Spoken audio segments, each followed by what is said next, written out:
Fala galera, beleza? Meu nome é André e hoje eu vou fazer um vídeo aqui com vocês falando um pouco sobre minhas leituras de novembro, né? E também do começo de dezembro e falar um pouco do que eu pretendo ler, de uns livros que chegaram aqui e também comentar de alguns filmes assim que eu achei interessante. Você pode virar membro do canal agora. Eu vou deixar claro que por enquanto você não ganha absolutamente nada, é só pra ajudar mesmo o canal, se você gostar. E muito obrigado a quem já virou membro, eu fico muito agradecido. O primeiro livro aqui que eu queria comentar, que eu terminei faz 3 dias, 4 dias, algo do tipo, foi essa obra incrível, As Benevolentes, do Jonathan Littell, que é um escritor contemporâneo, né? Ele escreveu esse livro aqui, ele foi publicado em 2006. Ele é nova-iorquino, mas ele foi educado na França, enfim, ele tem meio essa dupla cidadania e ele publicou em francês esse livro que se chama As Benevolentes. Sobre o que se trata essa obra fantástica que me marcou muito, assim, é sobre um oficial da SS nazista chamado Maximilien Aue, que ele vai estar no meio das principais ocorrências, assim, entre algumas das principais ocorrências na Segunda Guerra, né? Então ele vai participar do fronte oriental, ele vai lutar em Stalingrado, ele vai estar lá na Ucrânia, vai estar em Kiev, vai participar do Holocausto, né? Da solução final contra os judeus, vai conhecer várias personagens icônicas assim da história do nazismo, como o Eichmann, que a Hannah Arendt tratou sobre a banalidade do mal. Ele foi o personagem principal assim que ela analisou, que ela viu o julgamento dele em Jerusalém. Ele vai também estar com o Himmler, que foi era o chefe assim da SS. Vai chegar um momento que ele vê até o próprio Hitler e é muito marcante assim toda a história que você vai ler aqui nesse livro. E eu queria ler uma parte aqui com vocês que é bem no comecinho assim do livro, que ele tem um capítulo introdutório que ele meio que vai estar conversando assim com o leitor, e você tem que saber que ele é um cara meio cínico assim, ele tá meio, ao mesmo tempo que ele tá se auto-justificando, buscando, não sei, talvez provar que todo mundo faria a mesma coisa que ele, você vê que ele é um cara cínico, entendeu? Então eu vou ler aqui com vocês. Mais uma vez, sejamos claros. Não estou tentando dizer que não sou culpado deste ou daquele fato. Sou culpado, vocês não, combinado. Mas ainda assim vocês deveriam admitir que o que eu fiz vocês também teriam feito. Talvez com menos zelo, mas talvez também menos desespero, em todo caso de uma maneira ou de outra. Julgo poder concluir como um fato estabelecido pela história moderna que todo mundo, ou quase, num dado conjunto de circunstâncias, faz o que lhe dizem para fazer. E me desculpem, há poucas chances de vocês serem a exceção, assim como eu. Se você nasceu em um país ou uma época em que não apenas ninguém vem matar sua mulher e seus filhos, como ninguém vem lhe pedir para matar a mulher e os filhos dos outros, agradeça a Deus e vá em paz. Mas nunca tire isso da cabeça. Pode ser que você tenha mais sorte que eu, mas não é melhor. Pois se tiver arrogância de pensar assim, aí começa o perigo. E eu acho essa passagem assim fantástica, porque a gente tem na nossa, na nossa cabeça, assim, quando você vê os filmes de Hollywood, principalmente, os nazistas são uns caras, demônio na Terra, entendeu? E é muito fácil a gente pensar, isso daí aconteceu no passado, nunca vai acontecer, se eu estivesse lá eu faria completamente diferente, eu seria o conspirador, eu iria me opor a isso ferozmente, sendo que toda a sociedade da Alemanha, não toda, mas teve uma aprovação, majoritária, entendeu? Hitler se elegeu por meios democráticos.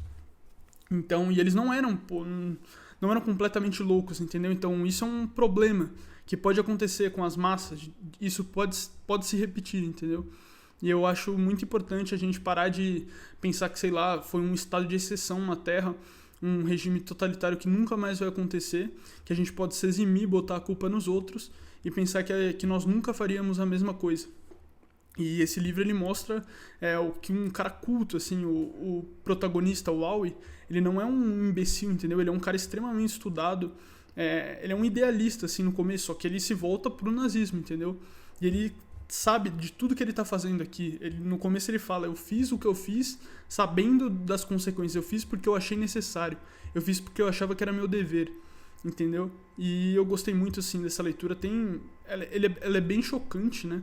Não é um livro, assim, sei lá, pra quem não tem estômago, você vai ter descrições bizarras, assim, de morticínios, de tudo que você pensar. Ele também tem uma relação bem conturbada, assim, dentro da família dele, com a irmã dele. Mas eu recomendo a todos essa leitura aqui. Eu tenho certeza que foi um dos livros que mais me marcou, assim, na vida e me fez querer estudar mais sobre isso.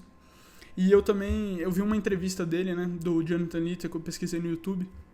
Ele fala quem já viu a lista de Schindler, tem o Amon Gut lá, que é quem comanda o campo de concentração, que, pô, aparece ele dando tiros por diversão, assim, nos judeus que estão presos lá, cometendo umas barbaridades tremendas. E mesmo dentro do nazismo, isso daí era punido, entendeu? Não era o normal aquilo. O normal não era um bando de degenerado completo, entendeu?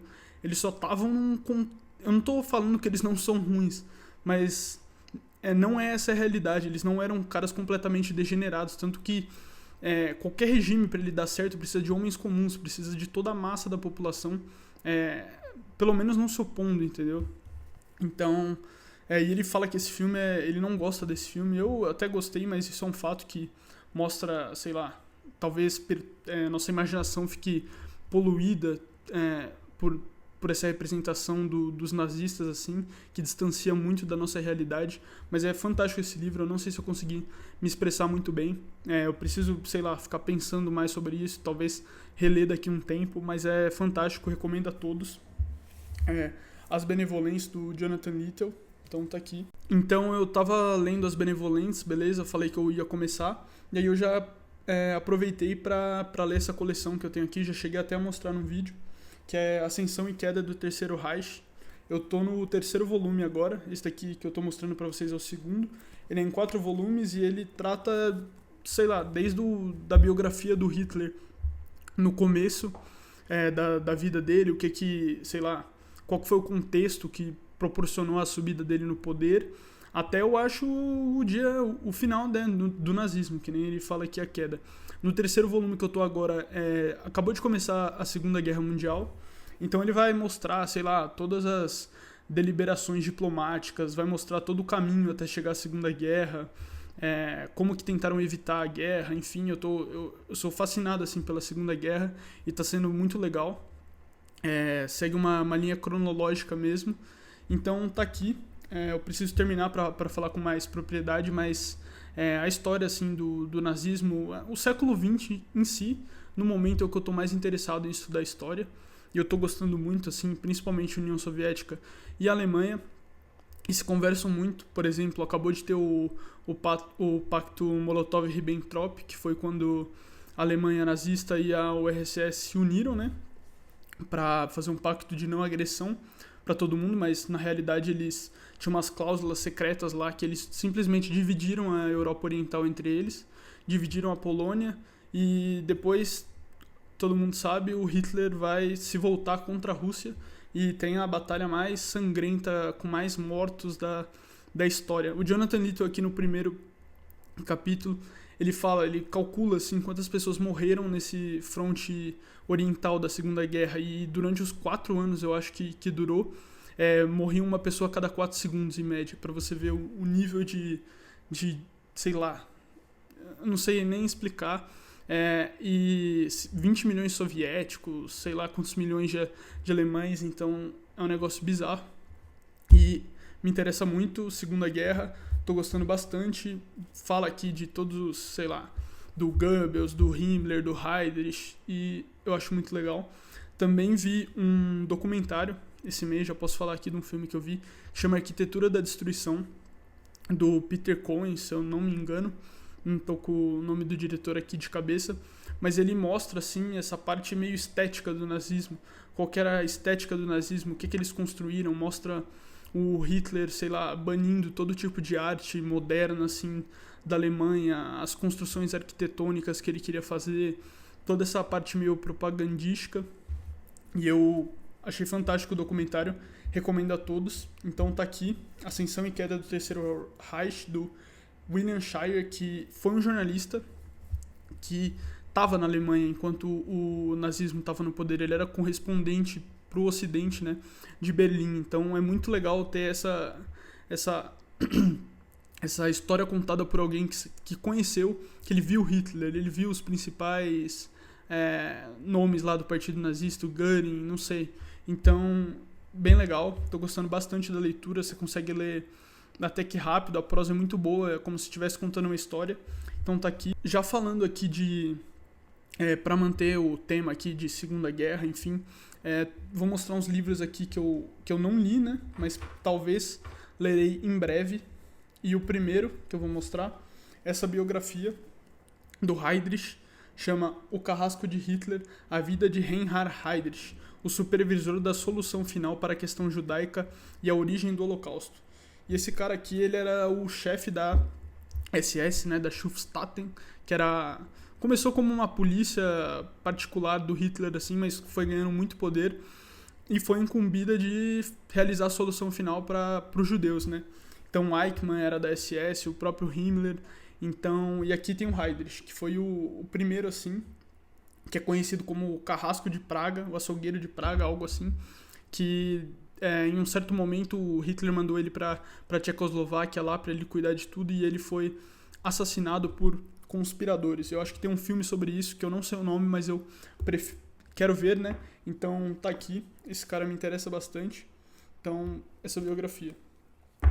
Agora, o próximo livro aqui sobre Segunda Guerra que eu quero mostrar é Vida e Destino, do Vassili Grossman, que é um escritor russo que ele esteve fisicamente durante a Segunda Guerra. Tem até um livro muito legal que eu quero ler, chama Um Escritor na Guerra, dele mesmo contando como que foi essa experiência. E aqui nessa Vida e Destino ele vai contar uma história, eu acho que sobre o fronte oriental, né? Vida e Destino é um épico moderno e uma análise profunda das forças que mergulharam o mundo na Segunda Guerra Mundial. Vassili Grossman, que esteve no campo de batalha e acompanhou os soldados russos em Stalingrado, compôs uma obra com a dimensão de Tolstói e Dostoiévski, tomando ao mesmo tempo num dos momentos cruciais do século XX, tocando ao mesmo tempo num dos momentos cruciais do século XX. Então vai falar dos campos de prisioneiros militares, os campos de concentração, o alto comando, Hitler, Stalin, enfim, deve ser muito legal. E ele também tem eu acho que a outra obra dele que a gente tem publicada aqui pela Alfaguara é Stalingrado, né? Eu não sei qual que vem primeiro, se é Vida e Destino ou Stalingrado, mas eu sei que você pode ler, não importa muito a ordem. E eu vou começar por Vida e Destino, do Vassili Grossman. Agora, o próximo livro aqui que chegou recentemente aqui em casa é Memórias da Segunda Guerra Mundial, do Winston Churchill, né? Então, são esses 2 volumes aqui. É bem bonito. Vou mostrar. Vocês podem ver aqui, a capa dura. Bem legal. Então, tá aqui. E o Winston Churchill foi o primeiro-ministro da Inglaterra durante a Segunda Guerra. Então, ele foi um cara, assim, de extrema importância para a vitória do Ocidente, né? Contra o eixo, né? Dos aliados contra o eixo. E, cara, você ter as memórias do Winston Churchill escritas para você ler, do cara, sei lá, do cara mais influente do mundo durante esse tempo, assim, é um negócio fantástico, que eu acho que não precisa nem entrar muito em detalhes porque que isso é legal.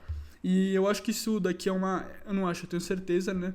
É uma condensação de uma obra maior ainda do Churchill, que são 6 volumes, e aqui nós temos 2 condensados, mas da mesma forma, eu acho que para começar é muito legal, e ele vai narrar desde 1919 até 1945, que foi o fim da Segunda Guerra, né? Então estou bem ansioso aqui para ler isso daqui. Ganhou o Nobel de Literatura, eu espero que já ouvi falar que a prosa é muito boa, que é um livro bom de se ler. Então tá aqui o Winston Churchill, as memórias dele sobre a Segunda Guerra. Me recomendem livros assim sobre a Segunda Guerra, sobre história, que eu fico bem feliz em ver nos comentários as recomendações de vocês. Então, beleza, agora vamos passar para os outros livros, né, que eu primeiro eu vou falar aqui o que eu tô lendo agora, que eu terminei As Benevolentes e tô lendo agora, e os outros que eu já li. O que eu tô lendo agora, estou por volta da página 100, é Madame Bovary, do Flaubert. nesta belíssima edição do Clube de Literatura Clássica que eu assinava, mas não assino mais. Então, tô gostando muito, né? É um precursor, assim, de Ana Karenina, que é um dos livros que eu mais gostei de ter lido na minha vida. Meu pai está lendo agora. Então, é a história aqui da Emma Bovary, né? De, sei lá, das suas frustrações, dos seus sonhos.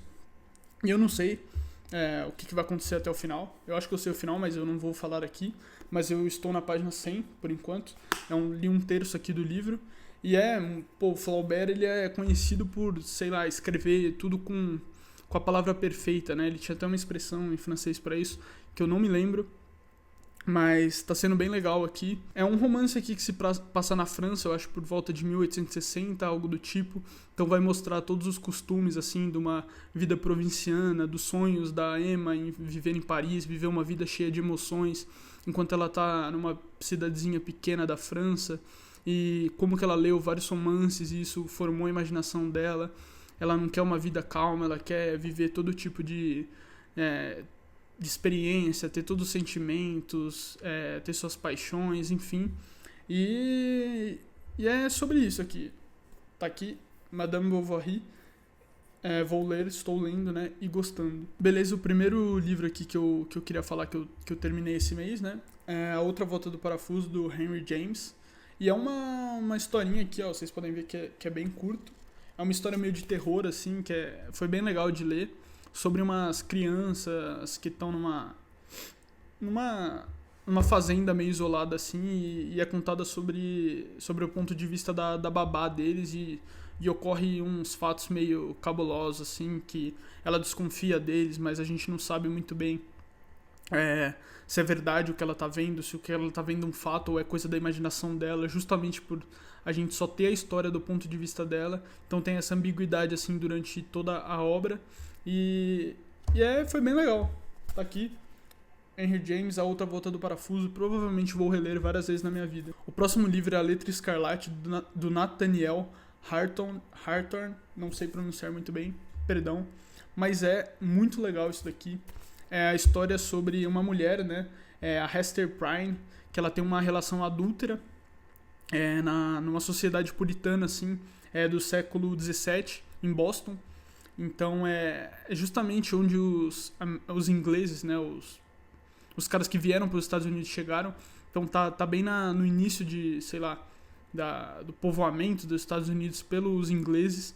Então é uma sociedade muito rígida religiosamente, tem um quê de um terror religioso, assim. Isso daí eu não sei porque eu gosto muito desse tema.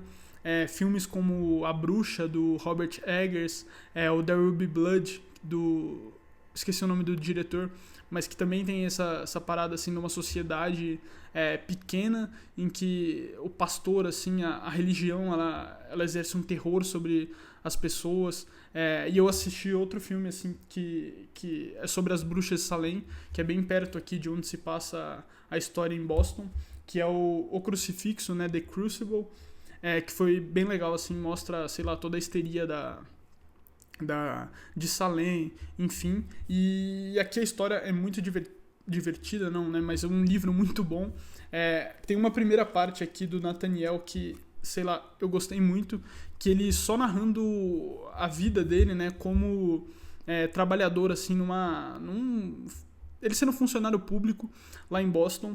Então ele meio que saiu de uma vida totalmente literária, assim, que ele tinha contato com Emerson, com não sei quem, com os maiores pensadores dos Estados Unidos, para simplesmente trabalhar como funcionário público.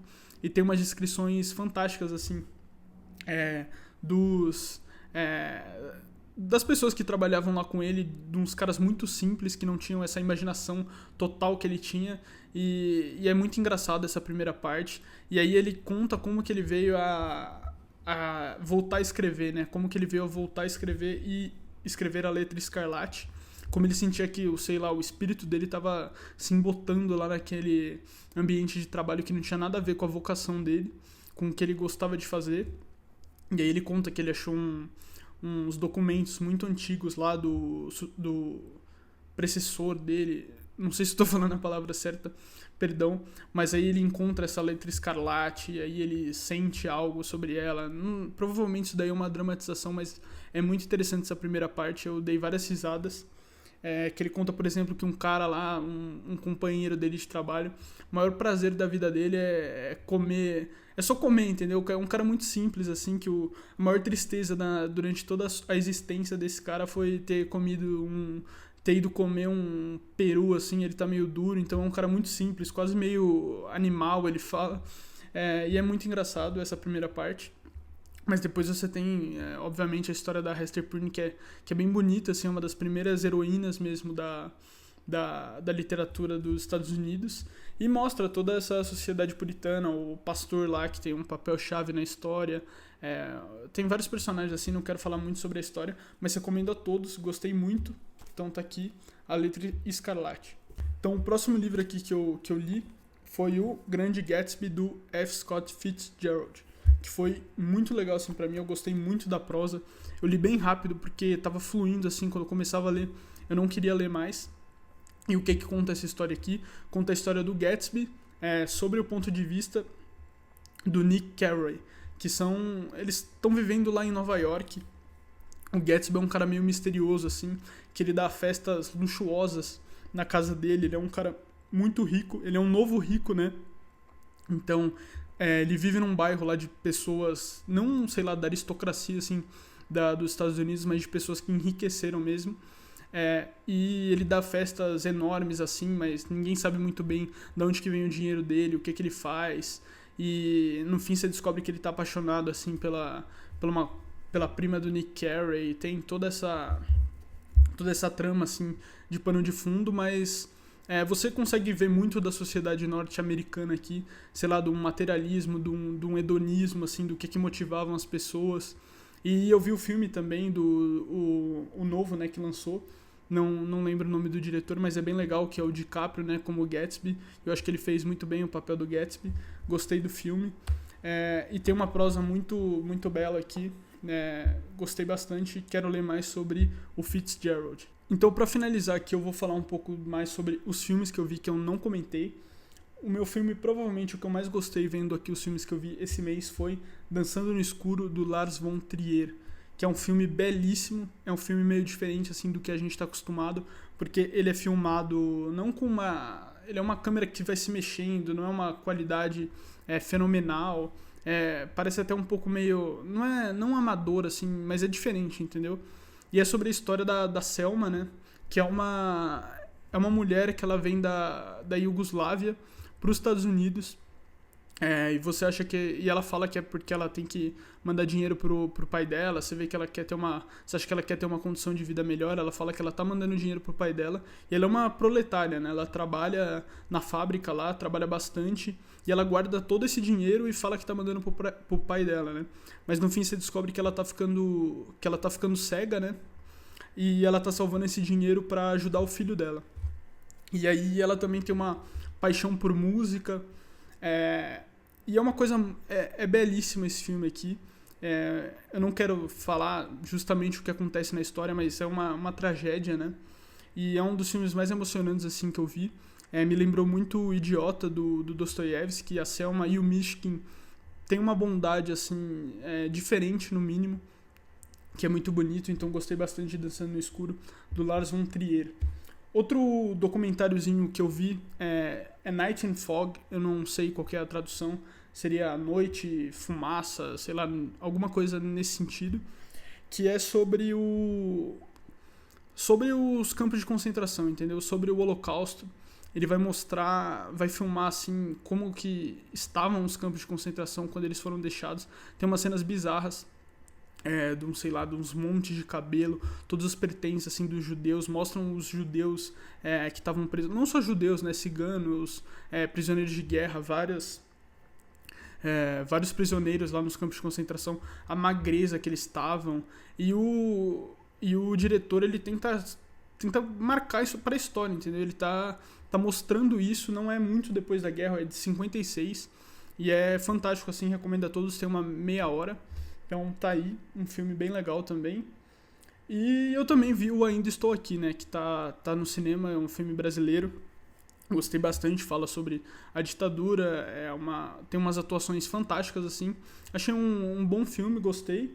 Então, acho que foram isso, assim, os principais filmes que eu queria falar, que eu vi em novembro. Em dezembro, eu já vou dar um spoiler, eu vi o Bebê de Rosemary e eu achei fantástico, do Polanski.